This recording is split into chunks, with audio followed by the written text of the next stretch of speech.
If that's the case, you're at the right place. Let's get the show starting.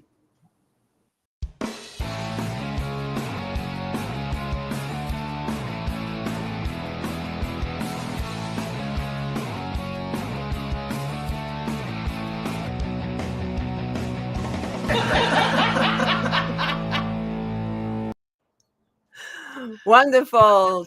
Thank you, everyone, for being here.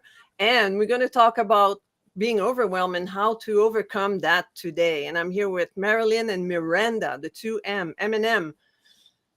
So welcome, everyone.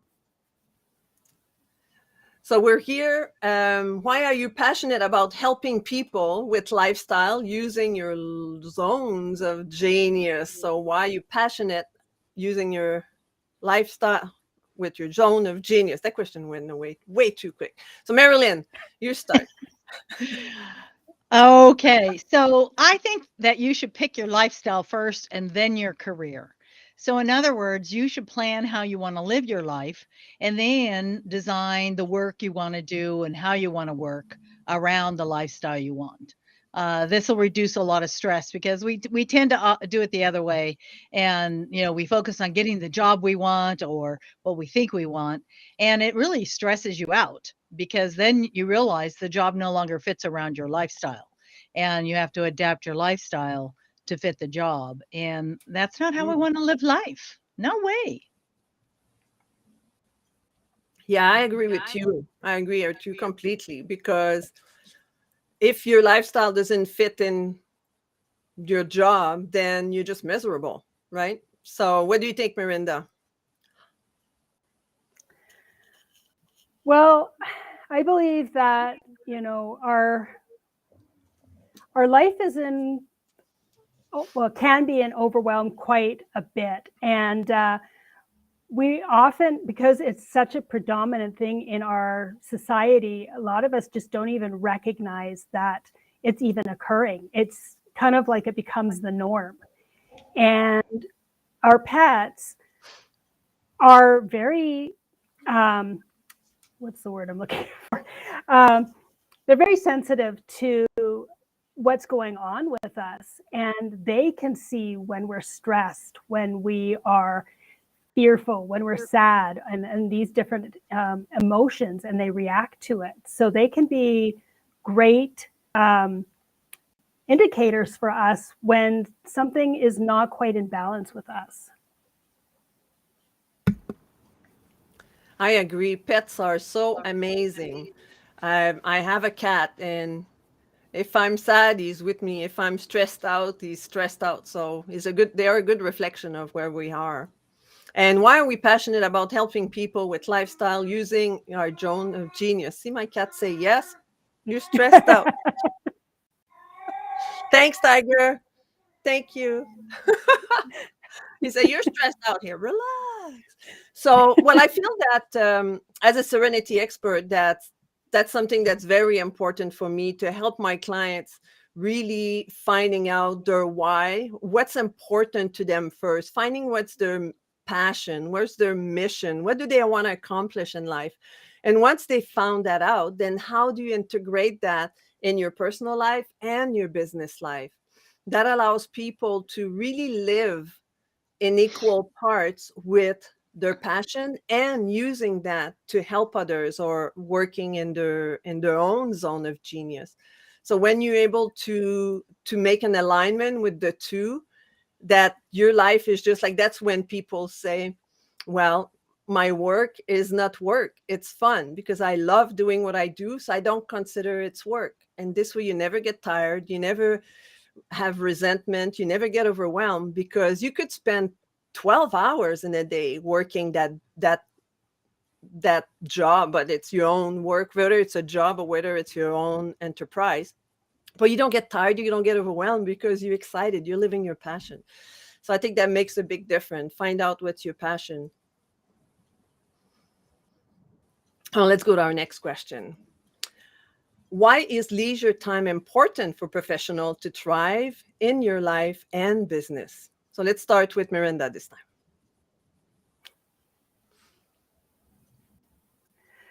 I think it's critical to be able to find that balance in all aspects of our lives. And leisure is one. I think that having leisure tends to get a bad rap in our society, especially like in Western society, because, you know, even if you take a break and just sit quietly for half an hour, that can be potentially viewed as being lazy because you're not doing something.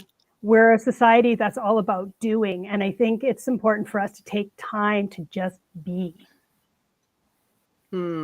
Absolutely. Like, I love that you mentioned that. Just being able to sit quietly and not feel guilty of not doing anything, right? Because often when people say, well, I'm late, I feel lazy, but that's okay to feel lazy. That's when you decompress. That's where the overwhelm goes away for a little bit, and then you can get started. It's like what do they call that? Like a quick nap, right? Like a 20-minute nap sometime can recharge you for the rest of the day. So I agree with that. I totally agree with that. And Monica say, yes, my work is fun.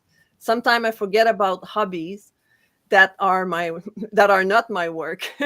Absolutely. So now let's see, Marilyn, what do you have to say? So I think, well, actually, I read a book. It's called Big Idea, and it talks about your brain waves, the alpha, the beta, and the gamma. And if I remember correctly, and I may be misquoting it, but alpha is like that high state of attention to detail and go, go, go, results orientation. And unfortunately, when you're in that realm, you're not being creative.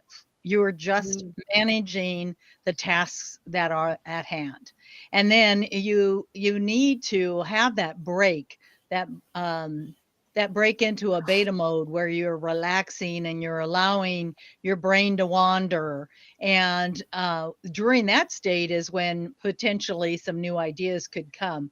If you ever get to, and I don't know that I do because I'm so damn results oriented, if you get to gamma, that's when really awesome, out of the world, out of the box kind of ideas come. And what they demonstrate in the book is that someone, they compared two employees, and someone who just worked and worked and worked and worked and worked, and then even took work home and continued to work and work and work, didn't get half as much done as the mm, person who worked, took a break, took some time, came back, worked, went home, and didn't work again. And that individual actually accomplished more than the mm, person who worked and worked and worked. So I think there's, the brain is an awesome thing, but it too can get tired. And I think that we need to structure those moments of getting up away from the desk, even if it's just to look out the window or get a new cup of coffee, whatever it is, those breaks are really required so that we can come back refreshed and energized again. mm. Yeah, I like that. I love, I'll have to have a look at that book, so if somebody can put it in the chat, that'll be great. So people can refer to it for sure. And, and yes, I feel that leisure, that's what well, Marilyn said it really well, but it allows you to give your brain a break from, because trying to be focused, because when you do it constantly without break, your brain gets tired, but we want to push, we want to keep going, we want to keep doing that, and that's not very good.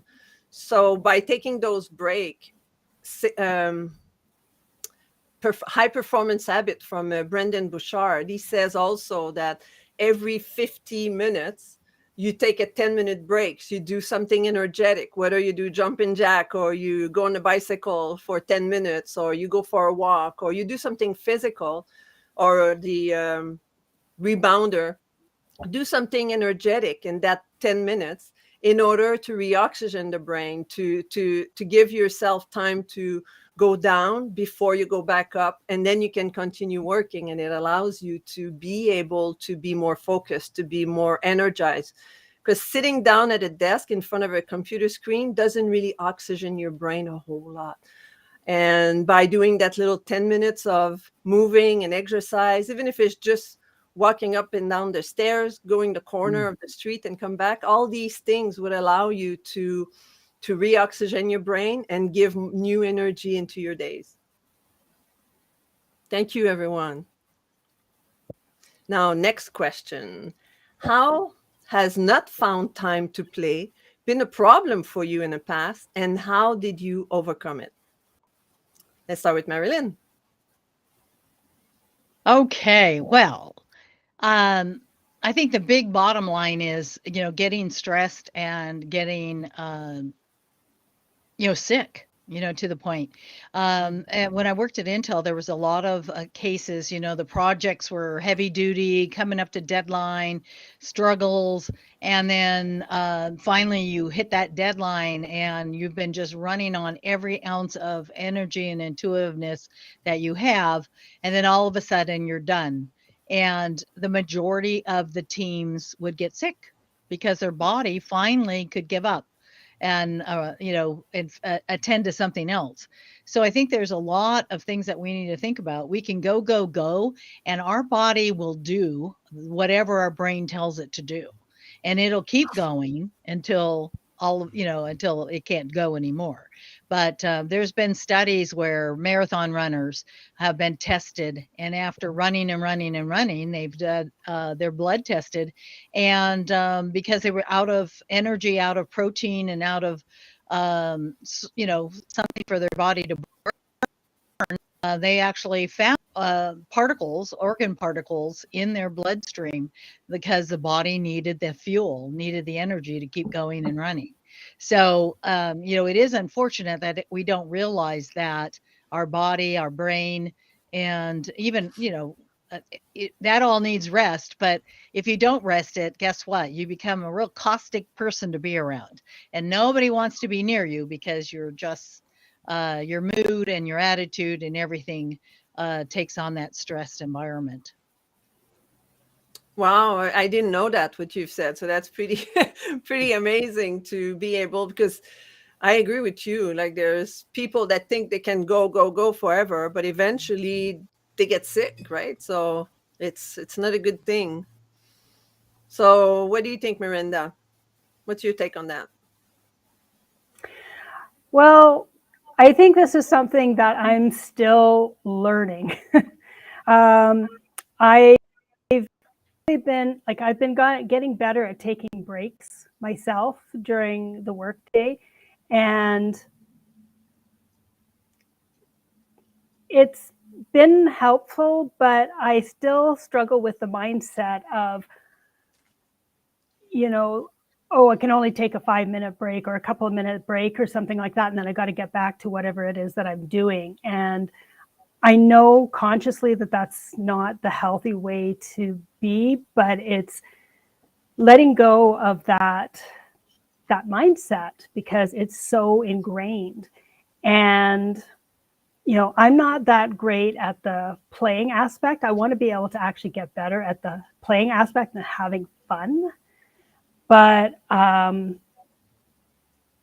think there are things that I do that are very helpful. Like I do an energy routine once or twice a day, which just takes a few minutes to do. And that helps to re-energize me and rebalance the energy in my body. Or sometimes I'll do some yoga movement type things to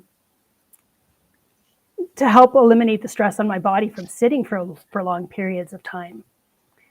So it's still a work in progress for me. Thank you, Miranda.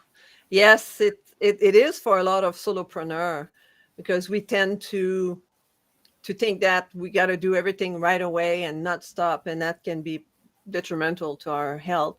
And as you were saying, as both of you were saying, like, yes, I've been there too, and I'm still there at some time, because I have projects to do, and I go and do those projects, and then I just put my head down, and then I'm not as productive as I should be or I want to be, because I'm too tired. Like I don't take the break that I need.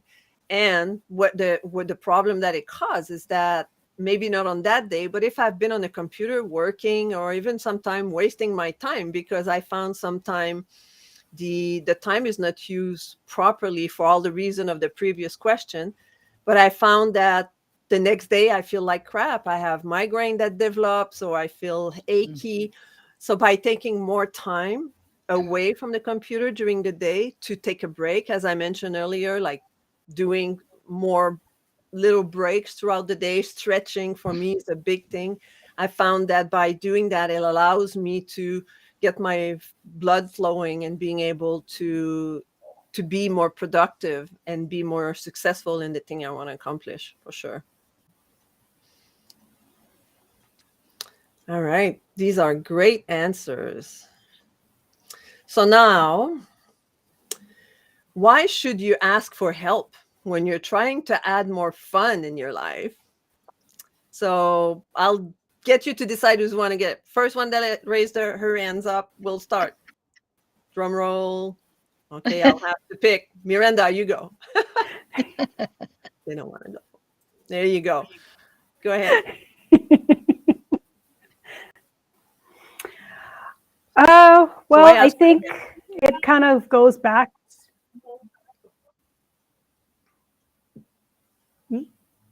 Oh.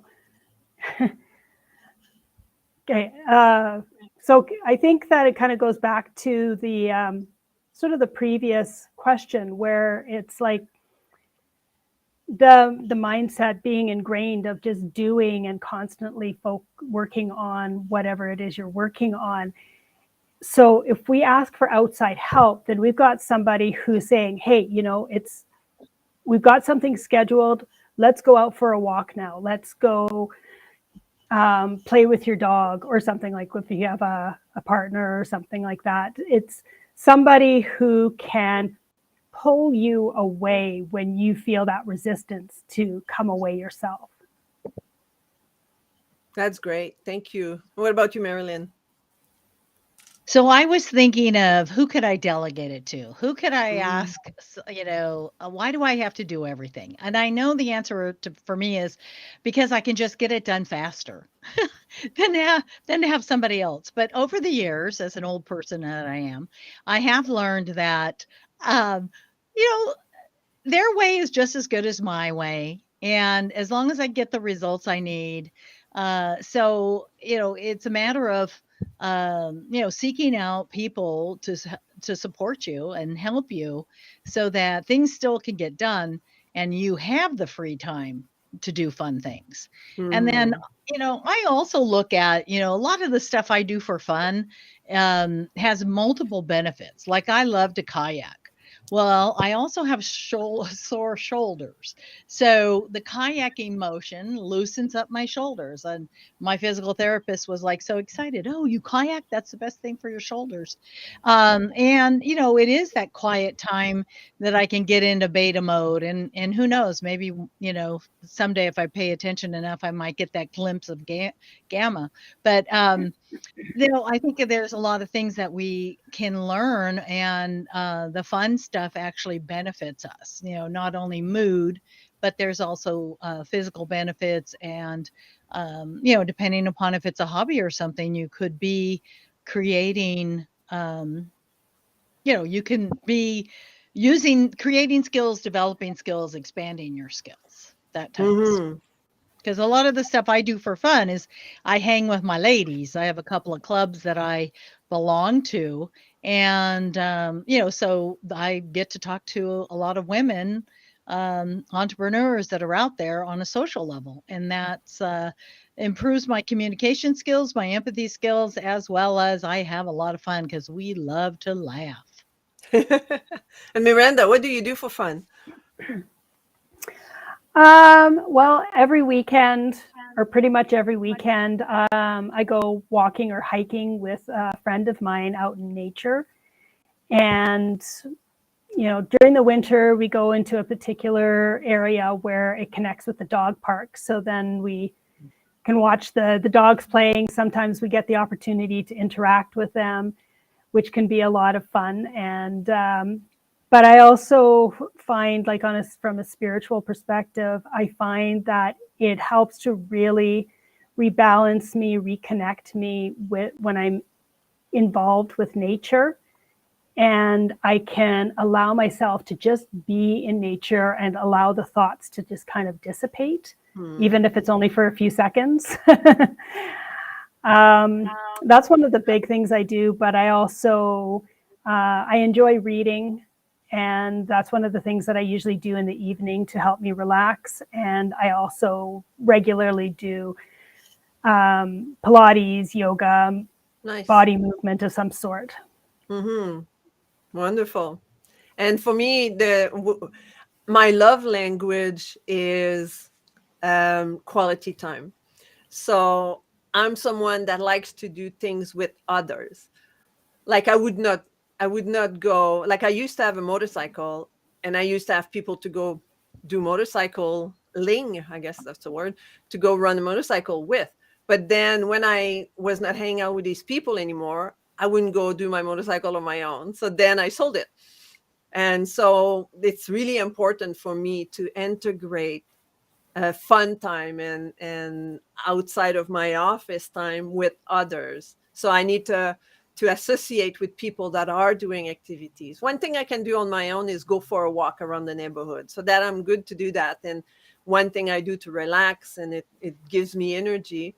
And just now before this call, I just came back from playing golf. So I have a buddy. We usually play golf together, and I, for whatever reason, haven't played since a long time. I think I played once last year, and that's it. So it was pretty exciting to go today and spend 3 hours in the beautiful sunny Vancouver and go play golf and then come back here. So talking about balance between fun and work, which is not work here, but that's the idea, is that okay, I came back from outside, I message you guys and say, okay, I'm here, I made it, so if I do something with someone, it's a lot easier for me to reach out. So that's why having a tribe, having people that do different activities make a huge difference for me in order for me to be active. Because I'm happy to be alone at home. I'm an introverted person that needs to do things with others. Does that make sense? No, but that's okay.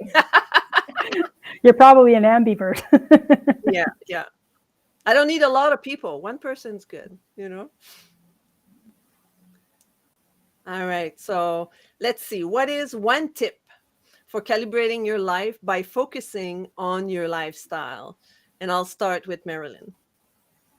So I think the key tip is realize that your focus and what you enjoy doing will change over time.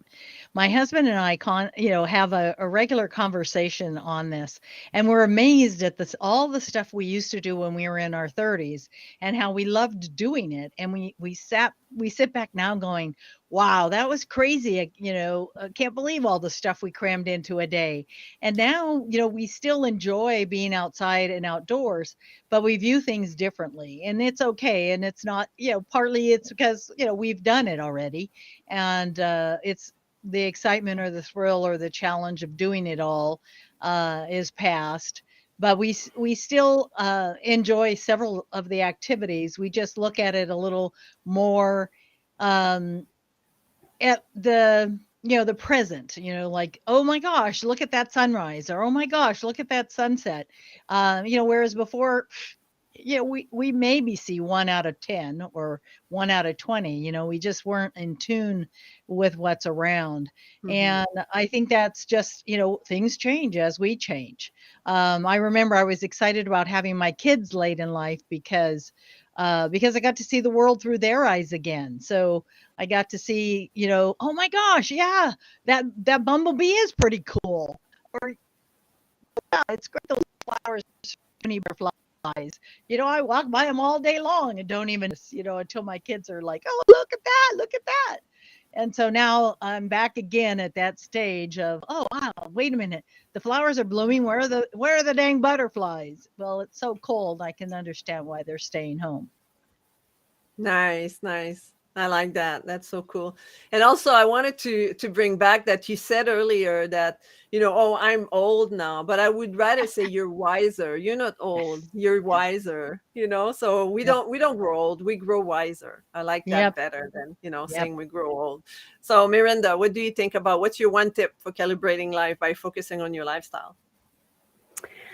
Well, I like what Marilyn had mentioned about being present. I think that for me, that's a key thing, and to try to avoid taking things for granted, because so many of us can look at a tree, a flower, a bird, and say, oh, I've seen that before. It's like, and then just completely just look past it, because we're not willing to look at it in a perspective of seeing it in a new way and opening ourselves up. So I think that being present and trying not to get caught up in the past or the future is, and just noticing and observing things around you, it's a great way to open ourselves up to being able to see things in a new way.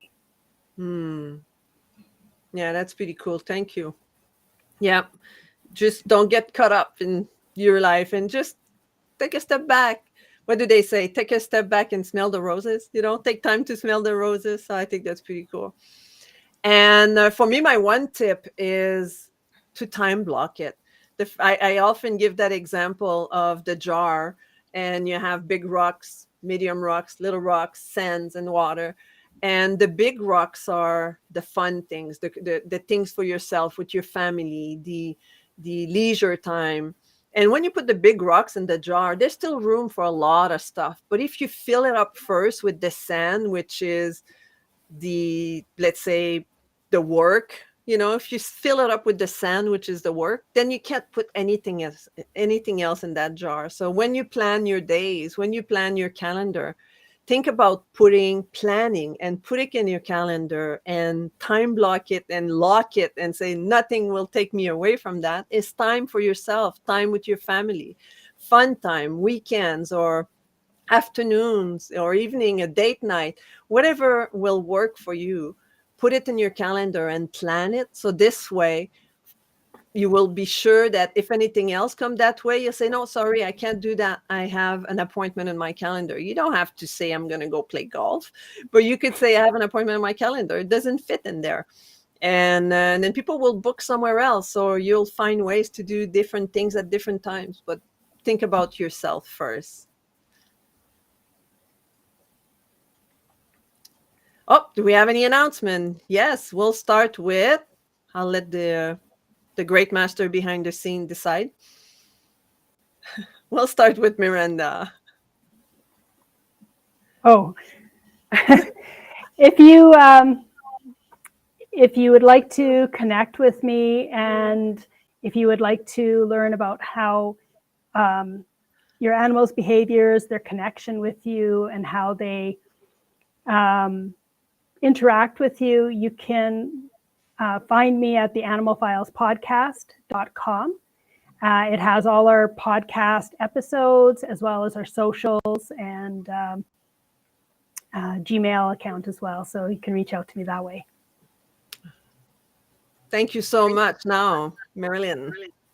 All right. Well, if you're interested in delving deeper on how to balance your life and get that joy, my company is Enjoyable Life's Journey, and I focus on helping people, especially people in their 50s that are looking at really changing things up and wanting to move to a fuller life outside of their current career. And then my passion is helping moms, new moms or moms to be, really grab hold of what parenting is all about and enjoy their role.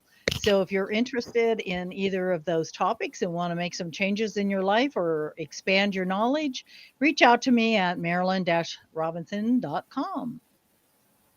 Wow, that's fabulous. I know, Marilyn, you do great things with young mom, for sure. You've learned from experience. And for myself, well, as you saw, I'm a serenity expert. And if you want to get out of that overwhelm, if you want to move from crisis to oasis and find that place where you can live your life and not have any stress, or see situation in front of you with different eyes that allows you to have a much better quality of life, reach out to me.